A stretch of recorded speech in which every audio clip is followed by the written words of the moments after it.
Welcome to Dubstep. Hi, good morning everyone. ನನ್ನ ದಿನ ಬೆಳಗ್ಗೆ ಈ ರೀತಿ ಕೂಲಾಗಿ ಕಾಮಾಗಿ ಇರಬೇಕು ಅಂತ ಇಷ್ಟಪಡ್ತೀನಿ. ಅದಕ್ಕೋಸ್ಕರ ಮಾರ್ನಿಂಗ್ 1 ಅವರ್ ಮುಂಚಿತವಾಗಿ ಎದ್ದು ಈ ರೀತಿ ದೇವರ ಹಾಡುಗಳನ್ನ ಕೇಳಿಕೊಂಡು ಸ್ನಾನ, ಪೂಜೆ ಮತ್ತು ಸ್ಕಿನ್ ಕೇರ್ ಎಲ್ಲ ಮುಗಿಸ್ಕೊಂಡು ಮನೆ ಕೆಲಸಗಳನ್ನ ಶುರು ಮಾಡ್ಕೋತೀನಿ. ಇದರಿಂದ ನನಗೆ ದಿನಪೂರ್ತಿ ಲವಲವಿಕೆಯಿಂದ ಇರೋದಕ್ಕೆ ತುಂಬಾ ಸಹಾಯ ಆಗಿದೆ. ಇದರಿಂದ ಮನೇಲಿ ಕೂಡ ಪಾಸಿಟಿವ್ ವೈಬ್ ಇರುತ್ತೆ.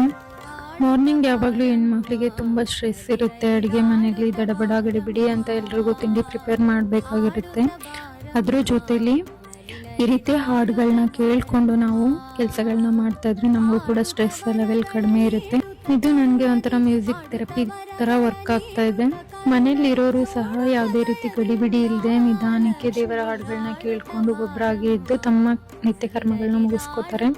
ನಮ್ಮ ಲೈಫಲ್ಲಿ ಬರೋವಂಥ ಅಪ್ ಆ್ಯಂಡ್ ಡೌನ್ಸ್ನ ಬ್ಯಾಲೆನ್ಸ್ ಮಾಡ್ಕೊಂಡು ಹೋಗೋದಕ್ಕೆ ನಮಗೋಸ್ಕರ ನಾವು ಸ್ವಲ್ಪ ಟೈಮ್ ಕೊಡಬೇಕು. ನೀವು ಯಾರಾದರೂ ಈ ಥರ ಆಲ್ರೆಡಿ ಟ್ರೈ ಮಾಡ್ತಾ ಇದ್ರೆ ನಿಮ್ಮ ಎಕ್ಸ್ಪೀರಿಯೆನ್ಸ್ನ ನನ್ನ ಜೊತೆ ಶೇರ್ ಮಾಡಿ.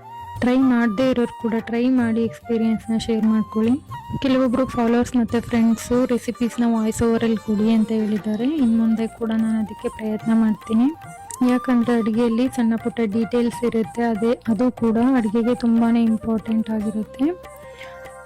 ಈ ವ್ಲಾಗಲ್ಲಿ ಮಾಡಿರೋಂಥ ಮೆಂತೆ ಪಲಾವ್ ರೆಸಿಪಿನ ನಾನು ನೆಕ್ಸ್ಟ್ ಎಪಿಸೋಡಲ್ಲಿ ತಿಳಿಸ್ತೀನಿ. Thank you for watching.